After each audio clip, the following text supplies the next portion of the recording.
I'm the inventor for the fantastic finger guides for violin. And here I want to share with you about this wonderful invention I made. I'm also a middle school orchestra teacher, and back in the fall of 2017, I invented these for my own students. And now I ship them all over the United States and help lots of students get started on the violin. So when you receive your guide, you're going to receive an envelope with tracking via United States Postal Service. And on the back side will be our logo, FFG, note the difference. And all you got to do is open up the envelope, take out the guide, and inside will be a thank you letter and instructions on how to install the guide, and contact information if you have any more questions. Here's the actual finger guide as it comes to you. And now I want to show you how to successfully install and remove the fantastic finger guides. First, peel off the finger guide. Next, slide it underneath the strings near the bridge. Then rotate it so the triangles are facing up and slide up the neck towards the scroll. Align the triangles and squares underneath the strings. Now, starting in the center, smooth out the top. Next, fold down the wings.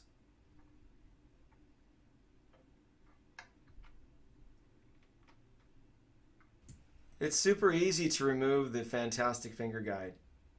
Simply peel back the wings on both sides of the neck. The ink will start to flake a little bit as you pull it up, and that's okay. You can clean it up afterwards. It won't leave a big mess. When you remove the guide, there will be no sticky residue left on the instrument. Once you have the wings up, starting at the bottom of the guide, pull it up and wiggle it a little bit back and forth. Keep pulling up from the bottom. It'll loosen up until it pops off. As you'll notice, the fantastic finger guide is a fingerboard chart right on your instrument, which makes it easier to learn to play and learn your notes. Notice there are three shapes. There's the triangle, which represents the open strings, the squares, which represent the natural notes, and the dots, which represent the sharps and flats.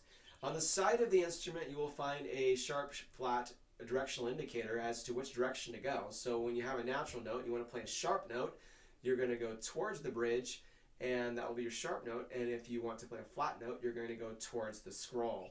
Let's see that in action. So let's say you're playing it long, and you have an A, then you play a B and a C natural, and now you want to play a C sharp. Well, according to the side here, sharps go towards the bridge, so then all you do is move your finger up to a C sharp. And then let's say now you want to play a D, and then you're like, well, I want to play a D flat now.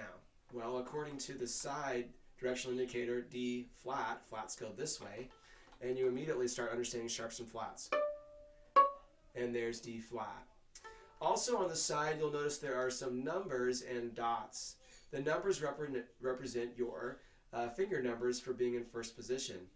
And so you go into first position like this, and that's usually how beginners start their playing. And while you're in first position, a lot of beginners will learn to get their fingers spacing correctly before they put their instrument on their shoulder. And so what we've done here is, instead of having to look over the top, you can learn to train your finger numbers right from the beginning just by looking down the side and using your ears for sure. One, open, open, 1, 2, 3, 4, 2, 3, 2, 1, open. And on the other side, for more advanced playing, as you get into shifting on the violin, you will notice that we also put on there the position numbers: half position, first position, second position, third position, and fourth position. And what's great about that, as you're learning your positions, you can feel confident when you're shifting. So let's say you're in first position, A, B, C sharp, D, and now you want to move to third position. You're going to take your first finger, put it where your third finger was. Now you're in third position when you're playing, and that matches the back, or the side of the neck right there. We hope you'll consider purchasing one of our fantastic finger guides. Please reach out with any questions that you might have, and have a musical day.